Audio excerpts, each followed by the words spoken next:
Right, welcome to day 6, I think, of the Panda build, or at least prepping for the TUV.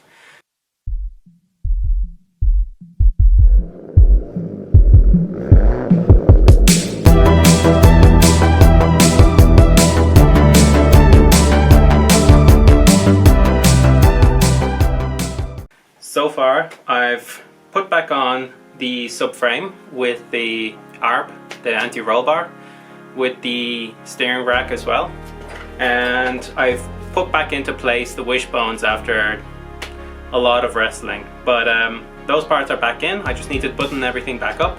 So I have a list here actually of things to do. Replace the exhaust. I do have a new gasket to go on and a new lambda. Finish off the wishbones. I'm gonna finish putting the wheels back into place and hanging up the trims around there. I'm gonna fit back up the bumper. I also need to fill up the gearbox oil before I forget. I'm glad that I wrote that down because I probably would have forgotten that. I want to hand crank the engine just to make sure that it still spins okay, like as in the oil is okay and lubricating, getting oil into places. So I'll crank it over a couple of times by hand. I'm gonna get the battery up, plugged in. Hopefully I can get the exhaust on today and actually start the car up. I haven't started it up since I drove it in here, so let's see, let's get to it. So just to show you guys, this is the stainless steel exhaust that I had on Panda with the TJet. Sadly I can't use it because the TUV doesn't like the fact that it's actually good, it's reliable, and it's actually not loud at all. So why the guy would fail me on the exhaust just because I don't have that stupid, or the ARB or papers for it, is ridiculous, because it's better than original, because the original just falls apart like dust.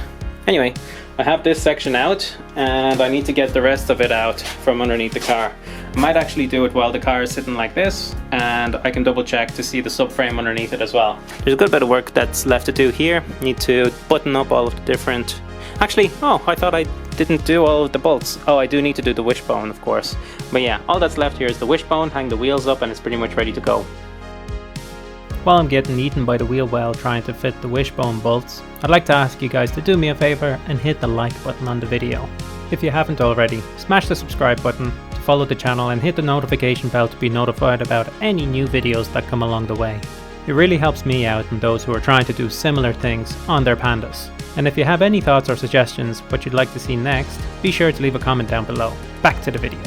You shouldn't bolt up one of the bolts on the wishbone until the car is sitting on the ground, because if you tighten it while the car isn't loaded, the rubber on the wishbone could kind of rip or tear or just not be placed in the correct position. So I might wait until the car is on the ground. I'll have the front bumper off and I'll be able to reach in with a wrench, or, you know, I forgot what these are actually called. Is it a wrench? I don't even remember. But anyway, with this, I'll tighten it up and then it should be sitting properly loaded.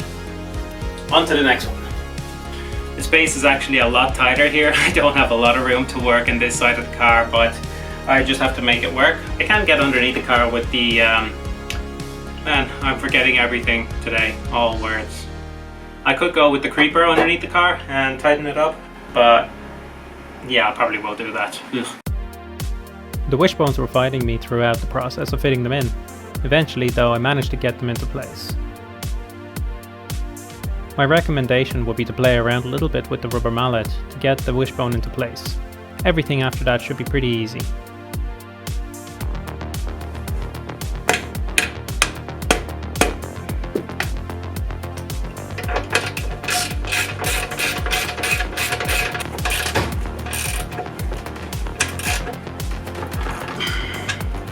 This bolt right here, this is the bolt that you don't want to tighten down until the car is sitting on the ground. Otherwise you might be causing like a torsion stress on the wishbone, and it might eventually get back into place. I don't know, but to be honest, I'm going to tighten these bolts up once the car is on the ground and loaded on the suspension, meaning that the car is sitting on the wheels on the ground. But the far bolt, that should be okay to tighten to torque, to spec. For me, that's tight as basically. Finally, I just need to put the ball joints into the hub and that'll be the suspension done. I've already tightened down the anti-roll bar and stuff, so all of that should be good. Suspension is in place, the cables are back in place and everything, so yeah.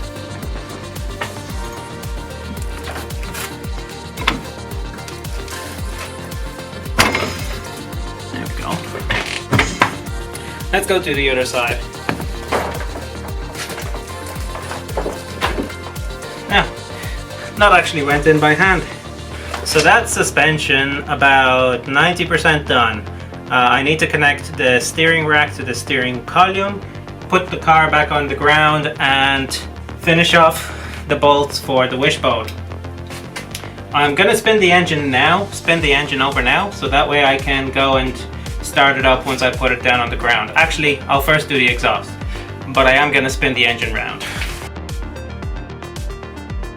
I totally forgot about the torque mount for the engine, so the engine was rocking back and forth, but it's not a problem.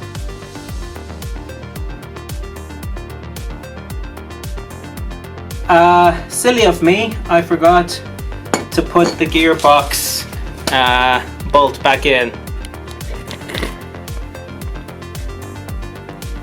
Whoops, I'm gonna hang that now.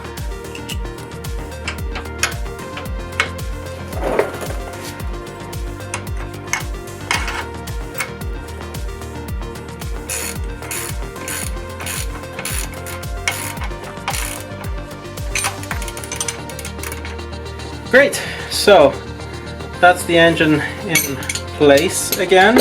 I've spun it around a few times, I think it should be enough. The engine is back hanging in the correct place. Next is going to be to check over the exhaust. I've spun the engine around a couple of times, I think it should be enough. I don't think it needs loads. Oil pressure will build up once the starter starts running anyway.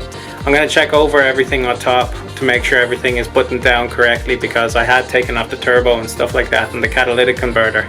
So I just want to make sure that nothing is loose still there. I need to bring the exhaust over, take off the old one. Oh, I need to throw on the new lambda, new gasket. Yeah, so a couple of jobs left, but it's coming along nicely. I can hang the wheels back up at least now. It's time to finally unwrap the Munich sausage. The salami, the kielbasa. It's the exhaust that I bought from Munich and transported all the way from Munich to Leipzig on trains and trams. I've got to say, DB has its issues, but they were pretty cool about this.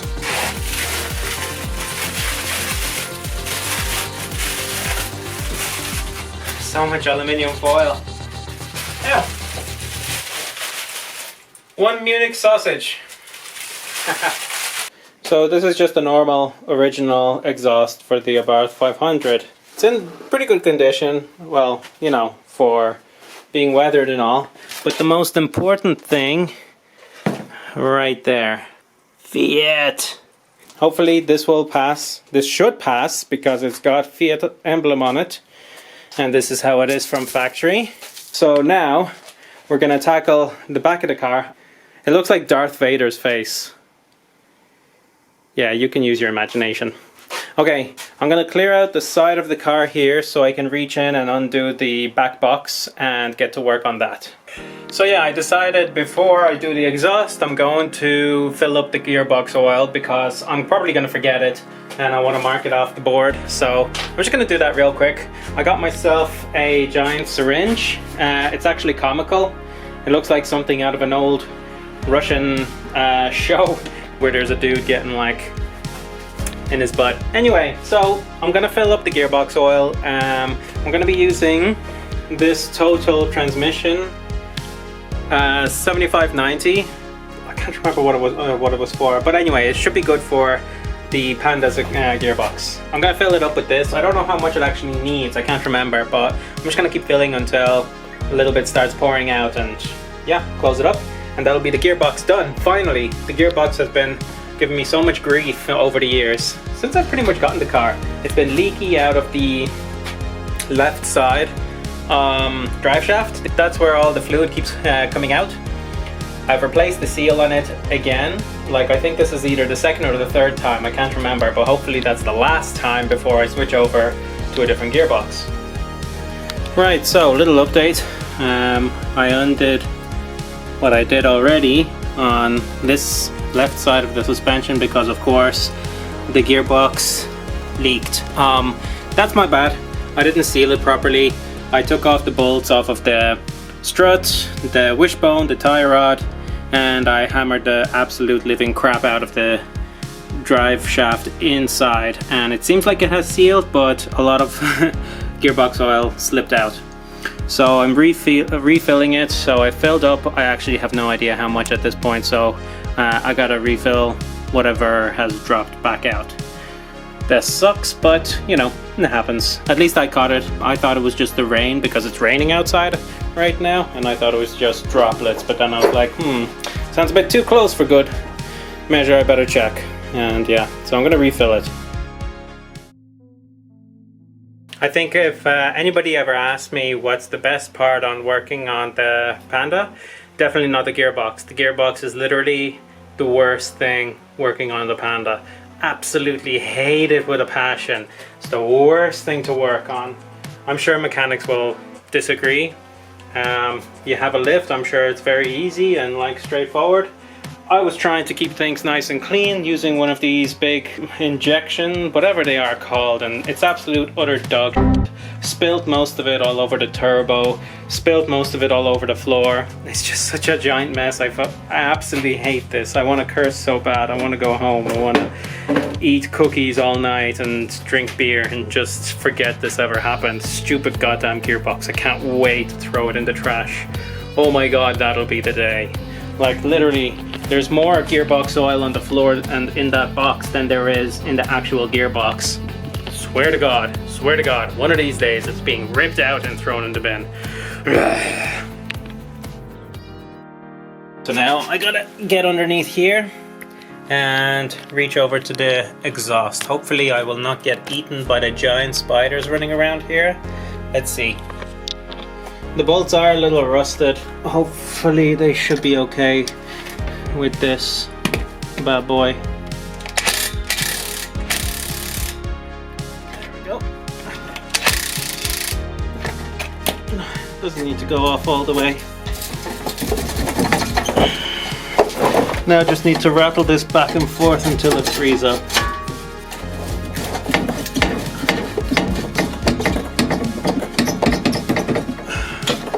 There we go.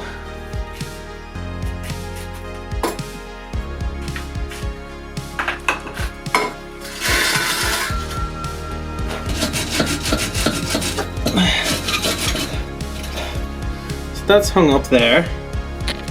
Now, let's switch our attention to the exhaust here.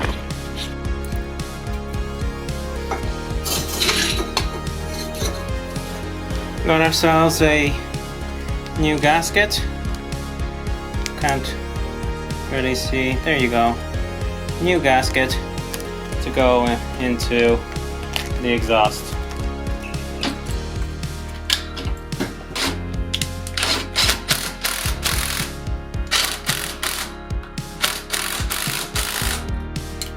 That's the front part of the exhaust done. The exhaust on the front is now complete. I've connected it up here on the catalytic converter. I've run the lambda. So now let's connect up the lambda. It's coming up here. We can see it right there. I may route it a different way. Maybe I'll leave it the way it is for now. Let's see, can I do this with one hand like I did the Pandapter? Looks like it. Yeah, looks like it's in place. Okay, that's cool. I like the way that it's kind of away from the catalytic converter. Okay, so that's the main stuff connected. I have to finish the back of the exhaust. Okay.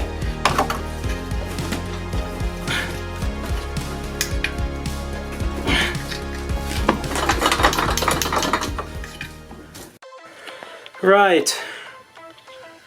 Whew. I'm on my last legs here. I've gotten the wheels back on. The exhaust is finally done. Everything is connected up on the lambda side of things and stuff. So now all that's left, I'm going to do another few cranks of the engine by hand. Put the battery in and start her up. I'm going to put her down onto the ground now as well. So let's see how that goes.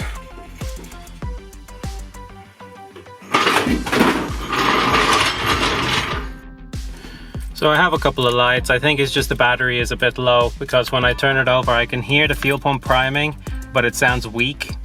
Yeah, so I have a couple of lights. I'll probably try it anyway. See, maybe this car will start and maybe it'll run on its own power.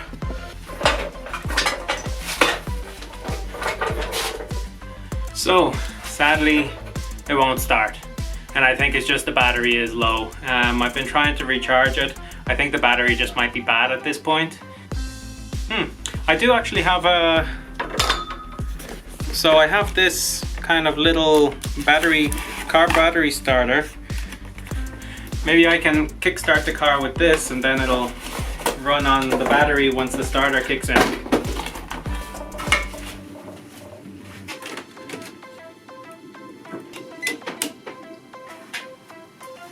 So the car did something there.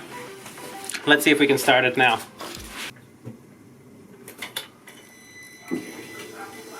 There's the fuel pump. Alright, let's start it up.